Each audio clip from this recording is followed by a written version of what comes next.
Good morning, everyone, and welcome along to this morning's webinar. My name is Orla Gallagher, and I'm a member of the Women's Infrastructure Network, the Canterbury Chapter Committee. So on behalf of the committee, we are very excited to share this morning's webinar with you, and it has been kindly sponsored by CityGear. It's great to see such a great turnout this morning and so many men and women joining us to talk through this morning's session. So Liz Sloan is here with us this morning.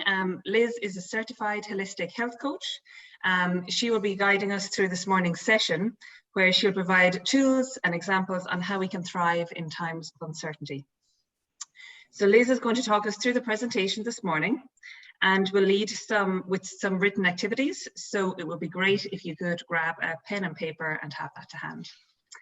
Also, we welcome all of your questions.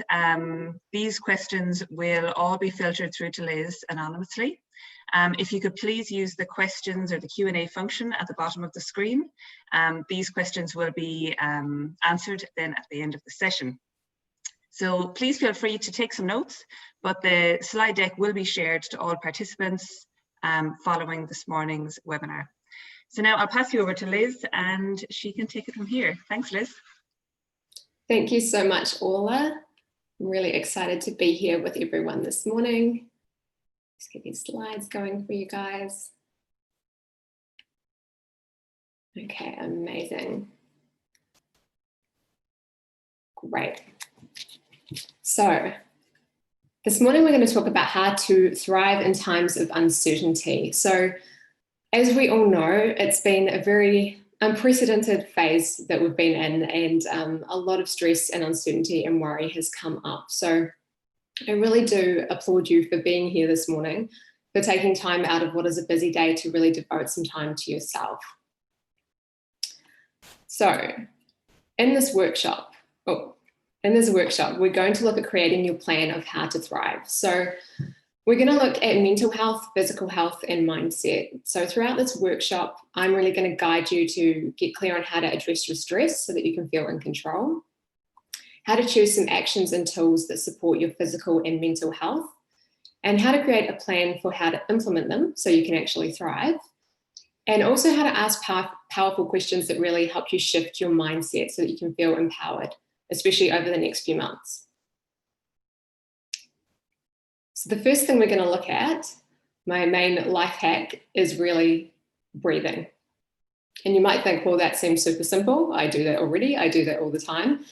But trust me, this is a really important one. And it's the #1 tool that I go to whenever I am feeling stressed or anxious. It's the first stop. And it's amazing how profound it can be. So I'm going to take this moment just to ask you to switch off your phones or to close any other tabs that you might have up, or any other distractions. I know we all do it when we're on webinars. I do it as well. But you have shown up here for a reason. And so I really want to invite you to close down any other distractions so that you can be really, really present. And we're just going to start with a short breathing exercise that I'm going to guide you through. So I'll invite you to close your eyes and put your hand on your stomach. And I want you to start by taking one really nice, big, deep breath in. Really filling your stomach. And then letting it go.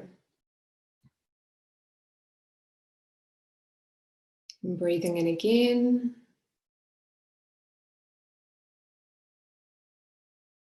And letting it out.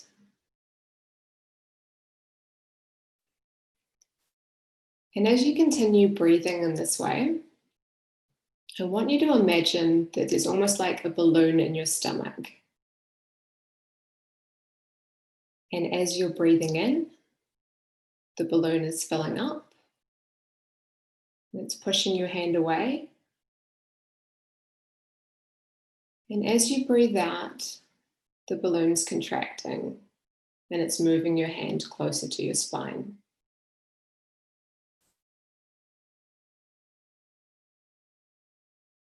And when we breathe like this, we're actually doing something really important.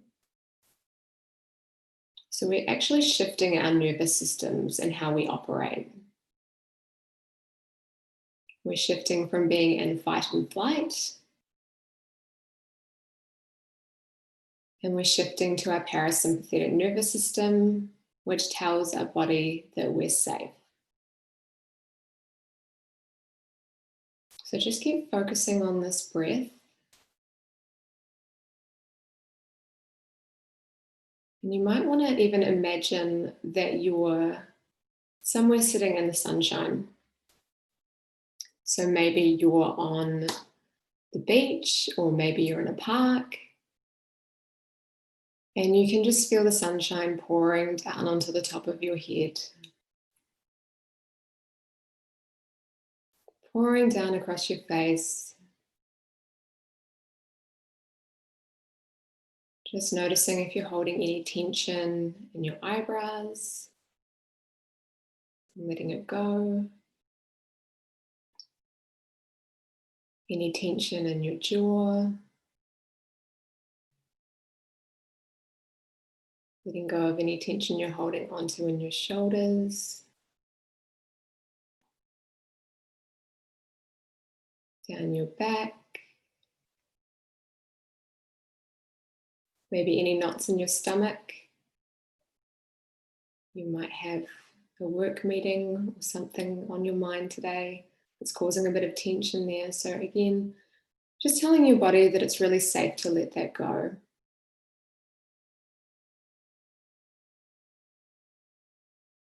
And relaxing all the way down through your legs to the soles of your feet.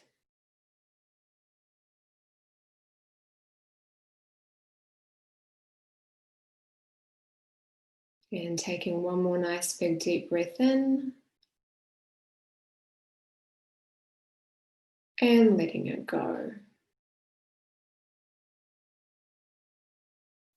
And then when you're ready, just opening your eyes. And hopefully by now you're feeling a lot more relaxed already. And as you can see, I mean, I didn't time that, but that probably took us 3 minutes. So this is something you can do anywhere, and it can really help you shift your state if you're feeling anxious or stressed. So I've done this in the bathroom at work before. I've done this before presentations. I've done this anytime when I just feel like my thoughts are not really on my side and are getting the best of me. So that's tool number 1, just to get really, really present and to breathe. And a good quote from Dr. Libby: nothing lowers stress hormones faster than diaphragmatic breathing. So that is a little bit of the science behind there as well. Okay, so as I said before, I'm really amazed, and with the turnout that we have this morning is incredible. So you've all given up your morning this morning for a reason, and I don't know what that reason is exactly, but I want you to think now, why did you register for this workshop? And what is one thing you really want to get out of it? What would make it worth investing an hour of your time? And so if you've got your notebook or your journal handy, I'm just going to give you a few seconds just to write down what it is that you want to get from this workshop.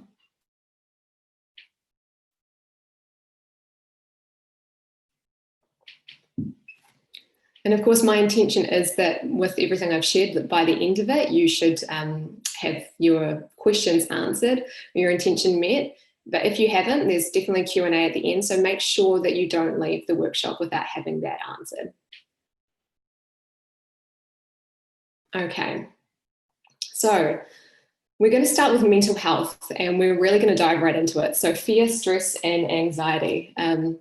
I appreciate it's barely gone 7 a.m. and we're going into topics like fear. So, but that's what we're here to talk about. And when we were planning this webinar, we really wanted to be conscious that, while of course we're going to give physical health tips, that we really wanted you guys to be able to leave with something that will really get results. So that's what we're going to be talking about in this first part of the workshop, which is fear, stress, and anxiety.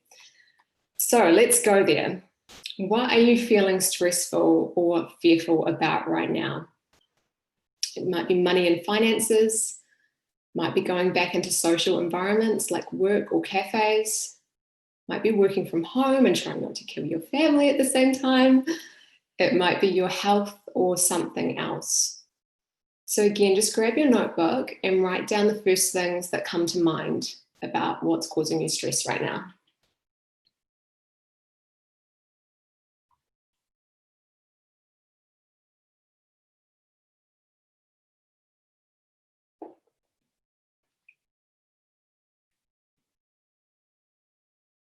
And just a reminder that now is not the time to be positive. I don't say that very often, and we definitely will get to the positivity part of it.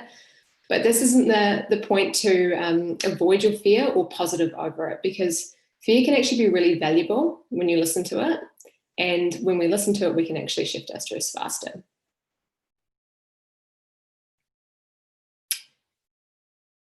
So here's what we're going to do with this fear or this stress that you're dealing with at the moment.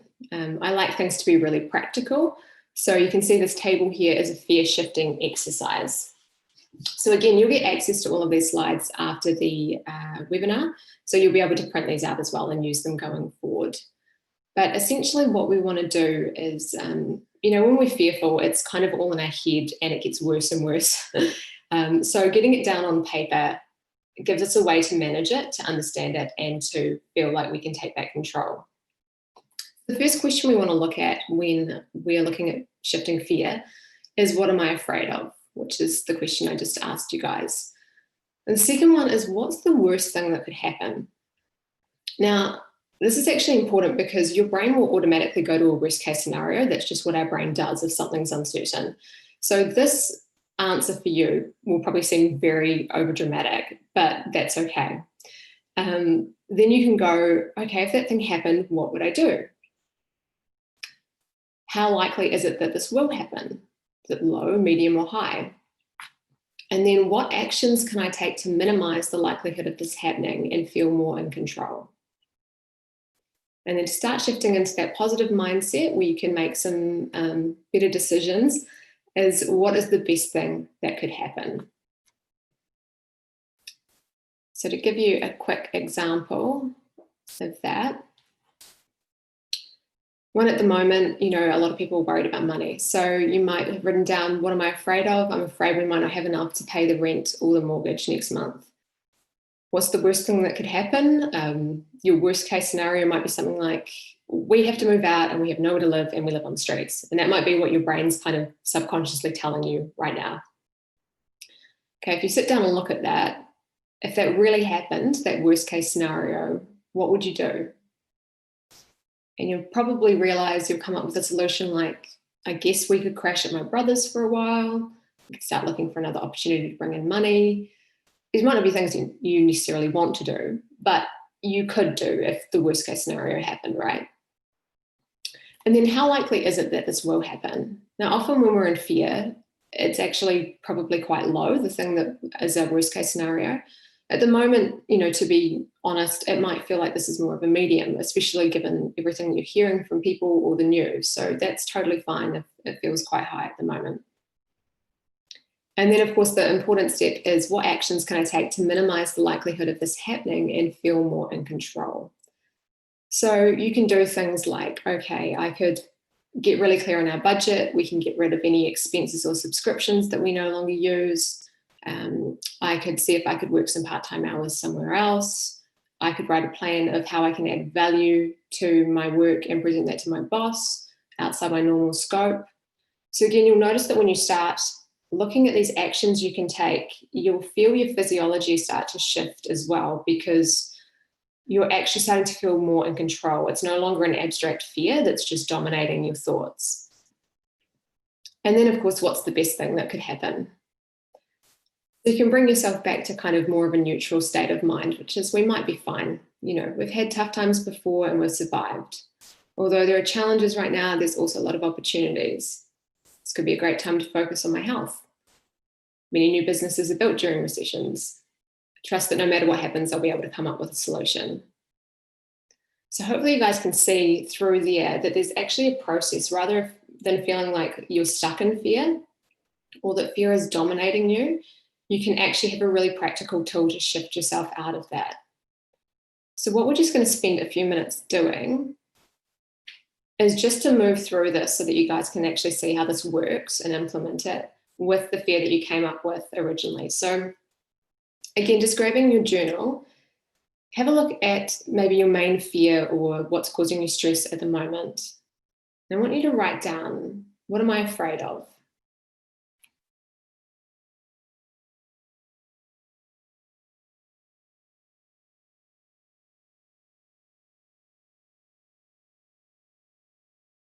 And what's the worst thing that could happen?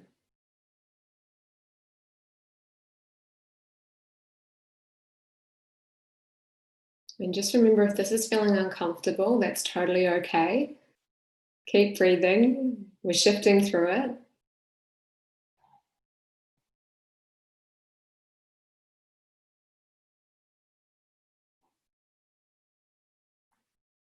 And then if that happened, what would I do?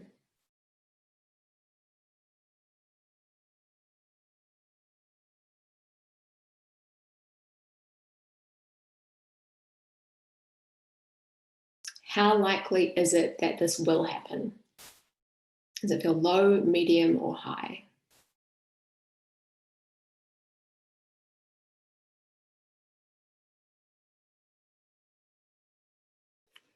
And what actions can I take to minimize this happening that would make me feel more in control?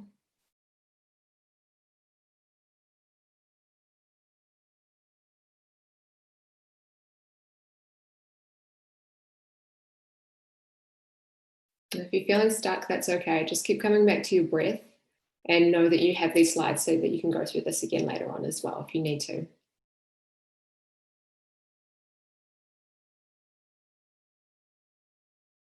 And then what is the best thing that could happen in this scenario?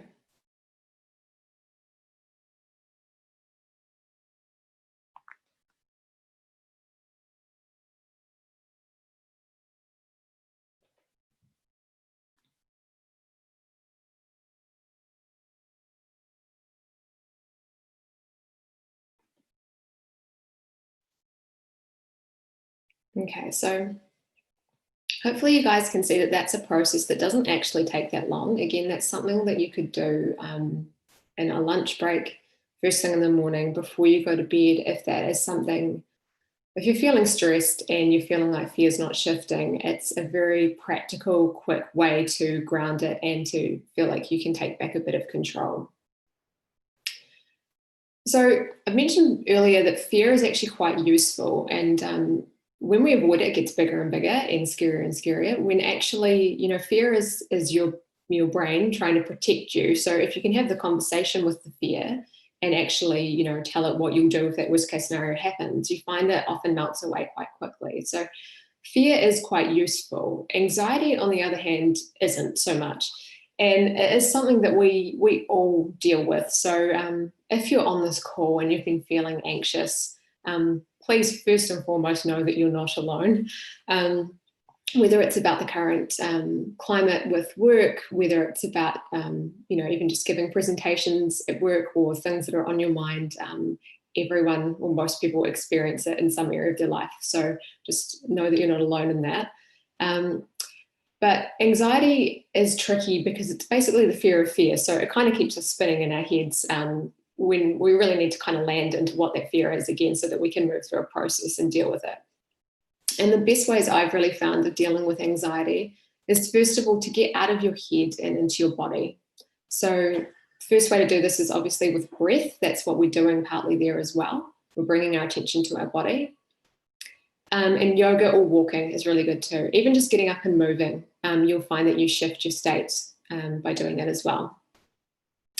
Secondly, talk to someone you trust to get clear on the story your mind is creating around the anxiety. So a coach or a counsellor, I believe, is a great investment right now, or someone that you trust to have your best interests at heart. Or if you don't feel comfortable talking to someone, journaling can be really good if you're that way inclined. I write a lot. I'm naturally someone who likes to journal, and I find that really useful. So journal prompts can be asking yourself, what am I thinking right now? How am I feeling? And from there, you can usually pinpoint what the core fear is, and then you can use that fear shifting tool once again. Another simple tool you can use when you feel stuck: what can I control? What can't I control? List on one side, list on the other. and obviously take actions on the ones that you can control. And then you're probably thinking, but what about the ones I can't control? Okay, so you may not be able to control every situation and its outcome, but you can control your attitude and how you deal with it. I know, easier said than done sometimes, but a good practice to get into for sure. Okay, so that is the end of the first part around mental health. So this is just a little reminder that if you have any questions that have popped up along the way or related to your intention for this workshop, feel free to send them through in the chat box and we will answer those at the end.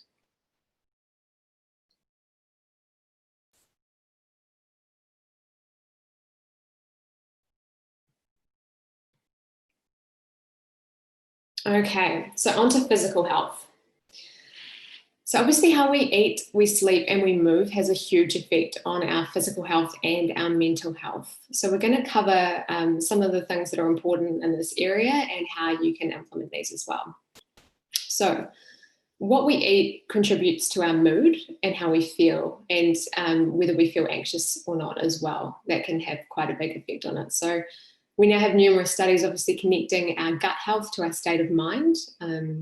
And we know that our food choices are quite important for our immune system in terms of whether it's going to strengthen it or weaken it, which obviously is more important than ever right now. Exercise obviously increases endorphins, which help us feel happier and then generally more resilient. Again, this is about shifting our state. So it doesn't have to be hardcore HIIT classes if that's not your thing. It's more about movement. There's nothing worse than for stress and anxiety than staying stuck or maybe sitting in the same situation. Get up and move. It's shown that when you change your physiology, you change your state. And of course, quality sleep allows our body to repair and to digest and to obviously then deal with stress better. We know that, well, I know that when I've had a decent night's sleep, I definitely deal with things better than when I haven't. So around these areas, what are some actions that you might want to implement to support your physical health so that you can thrive over this time? First one is to eat mostly whole foods from natural sources. So think veggies, fruit, meat, fish, nuts, grains, beans, and seeds, and reduce sugar, alcohol, caffeine. Now, I'm not saying don't have them at all. I'm just saying you know your body better than anyone else, and just check in whether you might be going to those for more comfort and they're actually doing more harm than good in terms of your stress and anxiety. So you want to make sure that your meals are going to fuel you and support you, particularly if you're experiencing stress. You might want to consider supplementing, especially if you feel low in energy. I think now more than ever, our levels of things like vitamin D and vitamin C are very important. There's been a lot of research going into this area, which is quite interesting. So that's something I would definitely recommend as well. Exercise for 30 minutes a day. Again, it doesn't have to be anything hardcore. Could just be a walk, but you know, it is a really good idea if you can get some fresh air when you exercise as well. Drink at least 2 liters of water per day. This is something that I find that when I do, I definitely have more energy. I feel better. So it's always on a reminder, you know, for myself to actually remember to do that. And to prioritize a good night's sleep. So obviously sleep can impact our weight gain, our mood, our cravings, how our immune system repairs, our cognition, just to name a few. So there's a few ideas there for what you might want to add in, but I do want to stress that although these actions are all important, they shouldn't be stressful. So if you're reading this and you're thinking, oh my God, I already feel like I have a million things on my plate and now I have to do all these other things to be healthy and that's making me feel more stressed, then do not worry about that at all. Just pick 1 or 2 that you think will be useful for you. So when it comes to your health, what do you want to make your priority at the moment? How do you want to support yourself over the next few months? And what feels right to commit to right now? So for example, you might think, within my physical health, I want to go for a run 3 times a week. I want to get 8 hours sleep and be in bed by 10 p.m. So just write down a couple of things that you want to commit to for yourself that feel like they're the most important and that would have the most benefit for you right now.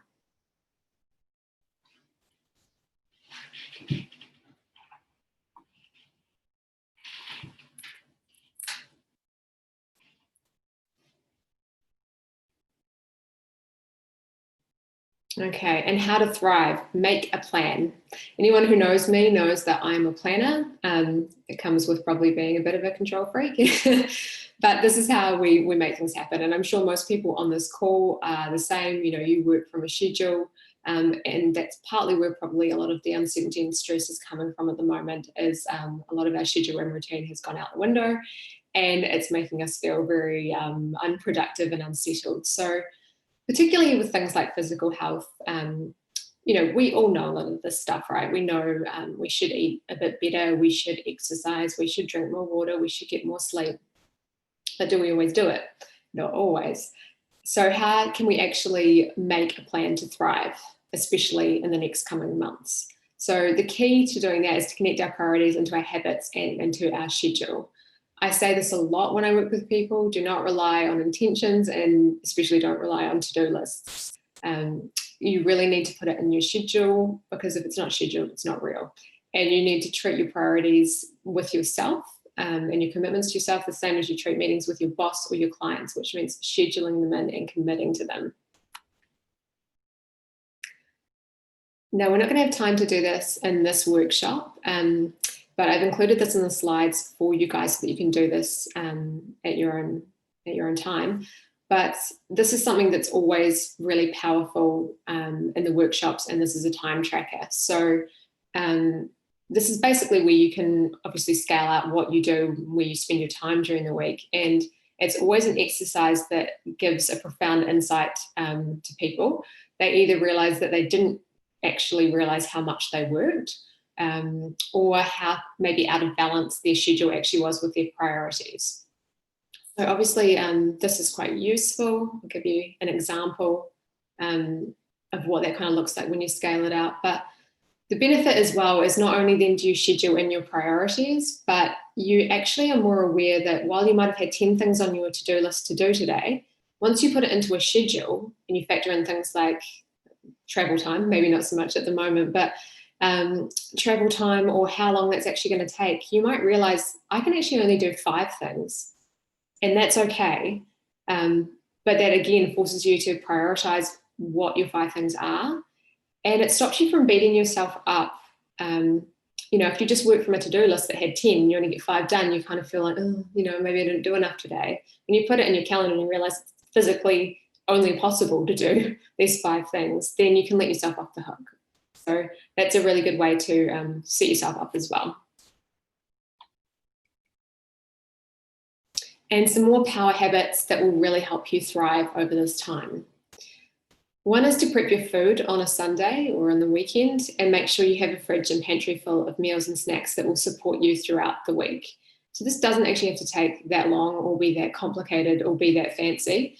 But I know for myself, working from home and then going into the office sometimes, if my food's not sorted beforehand, it's just, you know, trying to figure out which cafes are open, and it just doesn't really set me up to win. So that one's really important for me. Something else you might like to consider is drinking a glass of water every time you get up for a break, scheduling your workouts, dressing for work and dressing differently for home so that you can mentally switch focus and gears. This can be quite important because it's not just, you know, don't wear your pajamas on a Zoom call kind of thing. It's that we bring different qualities to work than we do at home. And there's an amazing book called Alter Ego, written by Todd Herman, who is a peak sports performance coach. And he talks about the importance of a uniform, so to speak. So there was a guy in the military who had his military uniform and was very, you know, hard-lined and disciplinarian, which worked really well at work, but then realized that when he came home, that wasn't working so well with his family. So what he really needed to do is he came home and got into jeans, and he had a baseball cap. And his baseball cap was kind of like his trigger that now he was shifting into dad mode, you know, or family mode.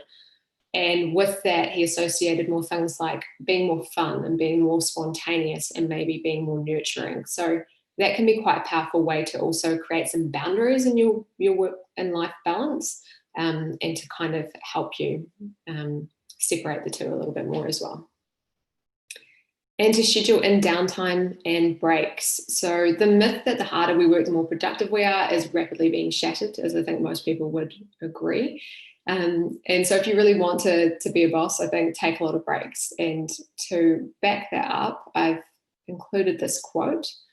Kate Northrup is a businesswoman, a multi-million-dollar business owner in the States, and she's written an incredible book called Do Less, which is mainly focused at women in business and productivity and time management. So I'm just going to read this out to you because I think it's really important. A study reported in Business Insider found that people who took regular breaks were wildly more productive than those who kept their butt in their chair for hours on end without pausing to refresh. The ideal ratio was approximately 1 15-minute break to every hour of work, or more specifically 52 minutes of work and 17 minutes of rest. So these regular breaks allowed people to stay focused on a specific activity without distracting themselves with social media, texts, or anything else. Most of us push through fatigue, and our work after the push decreases, as does our mental state. This study suggests that if we take a real break at the first sign of fatigue and go for a walk, meditate, have a snack, do some yoga, fold some laundry, phone a friend, we'll actually be way more productive than if we push through. So again, that's highly recommend that book. There's a lot of amazing time management and productivity tips in there as well. And bookending your days. So this is a concept I learned from Darren Hardy, who is an entrepreneur and founder of Success Magazine. And I think it's really genius because life gets hectic for all of us and things crop up during the day that mess with your schedule. So sometimes no matter how well you plan things out, phone calls come in, fires occur, and you're so busy putting them out that you kind of lose your plan. But if you can have your morning ritual and your evening ritual and you create those habits every day, you'll become more consistent and you'll still feel like you're in control of where things are going. So creating a morning ritual has been a definite game changer for myself. And I think it's important because it makes you the first priority of your day before your kids, your boss, your partner, the news, anything else. So even if you can only manage 15 minutes, it will be a game changer. And obviously you can put whatever you want in your morning ritual, but you could do things like look at your goal lists, do some stretching, do some writing, do some deep breathing, whatever fills you up for the day. And creating an evening ritual. So my recommendation would be, especially when people are feeling stressed or maybe not sleeping well right now, to choose a bedtime and to try and get away from screens 30 minutes before that.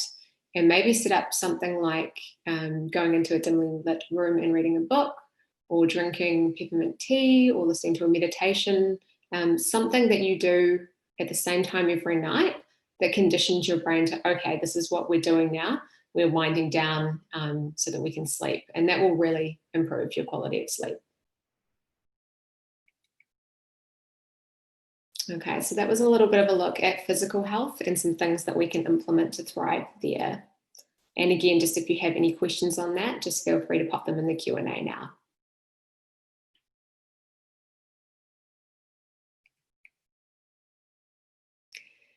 And the final piece, looking at mindset and beliefs. So this is quite a big one, but it's really, really empowering and really important right now. So when you look at stress, you realize at a deep level that all of our stress comes from our own thoughts and perceptions. So what is stressful for me might be really easy for you.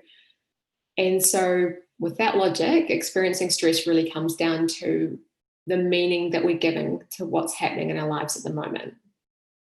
And there's a quote there from Dr. Wayne Dyer that there's no stress in this world, only stressful thoughts. Now, if you read that and you felt a bit triggered or a bit angry, I totally get it. Dr. Libby's written about this a lot as well. And I think while in certain circumstances it can be a tough pill to swallow, if we can be open-minded and we can play with this concept, then it actually leads to more empowerment and therefore a better feeling of being in control when we can view it this way. So one of the most powerful questions you can ask yourself is, what am I making this mean? So when it feels like something's going wrong, what am I making this mean? because this is the story and the fear and the anxiety that we can shift, and we can shift our perceptions this way. It's an example of what's going wrong. So my work has been reduced from 5 days a week to 3 days per week. And what am I making that mean? So my brain goes into a story of, that means I'm really going to struggle financially. We have a lot of expenses and I'm scared we aren't going to have enough money. Life feels really scary and uncertain right now, and it's probably only going to get worse.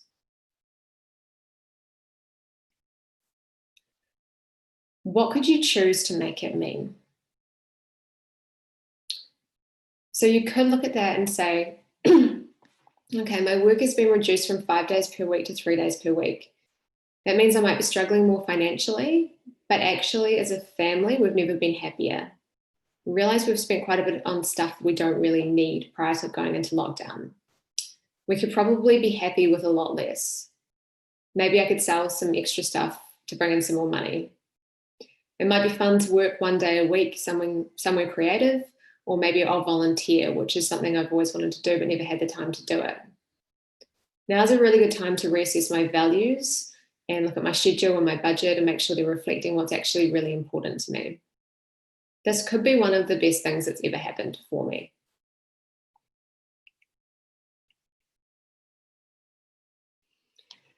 And again, just a reminder, because I love this quote as well, uncertainty is the birthplace of great creativity. So we do have a golden opportunity at the moment to take the time to really create the life and the health that we want to experience. And I know that while there has been a lot of stress during this time, a lot of people have taken this pause and really had some big realizations about how they want to change how they're living, and what's really important to them. And normally when we're busy rushing so much, we get caught on the treadmill, what life is supposed to look like and what Instagram tells us it should look like, and responding to demands from everywhere else. But we really have an opportunity now, and you have an opportunity at the moment to really think, what do I want my life to look like? What is important to me? And you can choose for the next few months to be the most amazing chapter of your life yet, and to set you up for everything going forward.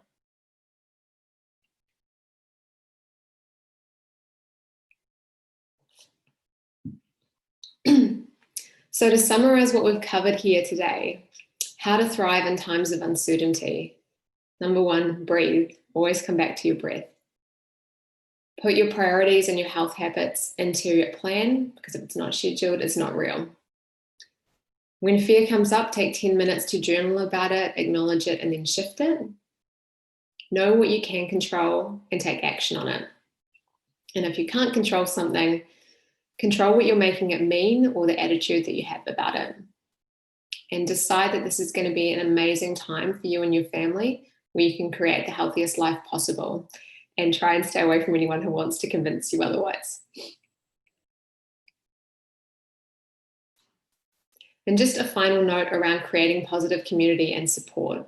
So there's been studies done that show that if you have an accountability partner or a coach, you're 95% more likely to reach your goals than going it alone. I think that's something to really think about. We don't have to struggle on our own. We're all in the same boat, or dealing with the same things. So create communities and relationships that support what you want to create right now, and the physical and the mental health that you want to cultivate. And spend time around people that are having conversations that support you and uplift you. And obviously, we're going to go into some Q&A shortly, so we'll be able to answer any of your questions. But if you do want to discuss anything from this workshop, if you want to discuss how to create a plan and work together, I do have some one-on-one spots available for coaching at the moment for helping people create a plan and thrive, which is so important right now. So do feel free to reach out to me, and I'm happy to have a chat and answer any questions you might have. Alrighty, so over to you, Orla. Liz, thank you so much for that. That was fantastic. We have a few questions come in that I'm just going to pose to you, and if you could give us some insight on it. So the first one is around, many of us have developed some good habits while in lockdown, which is they've really helped improve work-life balance. Have you got any ideas on how to retain these as we return to possible more stressful work environments? Oh, that's such a good question. I guess for me, it always comes back to the schedule as well. I think it's easy for work to get put in your schedule first. And if you can look at when you can put in your activities, whether it was exercise or something else in there, I would do that first if I could. If the issue is that work is taking up too much time and that's not possible, I feel like that's probably a conversation around, okay, do I want that to be the case going forward? What are my real priorities? And I think that the cool thing is that now more than ever, bosses are being quite flexible from what I've heard. People are open and understanding that everyone has a different circumstance going on. They've got anxiety, they've got children, they've got all these things they have to juggle. So, maybe it's having a conversation about even could we start up a walking club that goes walking in lunchtimes, and it's a good boost for morale for the office, if you're back in an office, or just having those conversations. I think a core thing is to ask, right? Ask, because if you don't ask, you don't get, and you never know what's going to come out of it. Very good. Okay, we've one other great question here. Somebody's just wondering, how do you cope when you're trying to manage a balanced lifestyle and make space for some of these important things that you discussed this morning, and yet the people you work with are stressed out and running at full steam, and which has become the new normal? When it feels like the normal thing to do, how do you make space for yourself without looking like a slacker? This could be peers or managers or leadership. Climbing the corporate ladder is important to this person, but they don't want to kill themselves doing it. Gosh, that is such a good question. I think first of all, it's always start small. So do what you can. If you can, if there's situations where you can limit being around these people and having conversations, for example, hanging out in maybe like the lunch area too long. Obviously, work meetings, you have to be in the same area. Do that. Take yourself away. Listen to a positive podcast. Go for a walk. Even doing what you can and starting small will have a big impact in the long run. But I do totally hear that the work is important for this person as well.